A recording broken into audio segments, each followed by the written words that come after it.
These ruins belong to Saltivka, one of the most densely populated residential areas in the city of Kharkiv. The northern part of Saltivka is about 40 kilometers from the border with Russia.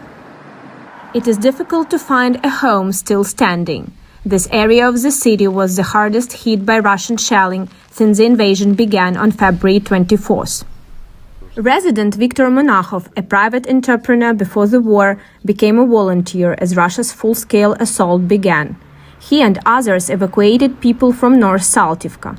He mocks Russian President Vladimir Putin's portrayal of Russian invaders as brother liberators. These are the most distant houses. From their roofs, you can see the border with the Russian Federation. It was from there that the first rockets that bombarded the area arrived. I think you can see the destruction, the consequences of brotherly love. The Ukrainian army took back the Kharkiv region in September, but the horror is far from over. The shelling has continued.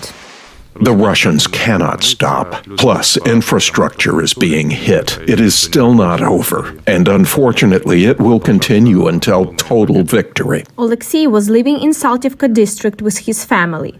He lost his business to Russian shelling. This was my store. I was selling children's clothes. On one of the first days, there were hits here. This market was completely burned down. Alexei is now volunteering to help the Ukrainian army and Kharkiv residents fight the Russian invasion. The city's residents are paying a price for Kharkiv's close location to the Russian border and its key role as a fortress of the east. Threats from the air remain. There are very big difficulties with providing air defense. We are in real danger from missiles and rocket launchers.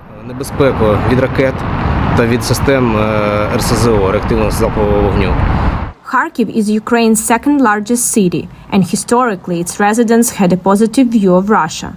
This began to change in 2014 with the war in Donbas and the annexation of Crimea. In 2022, Russia's relentless shelling not only destroyed much of the city, but any trace of goodwill that remained. Chernikova for VOA News, Kyiv.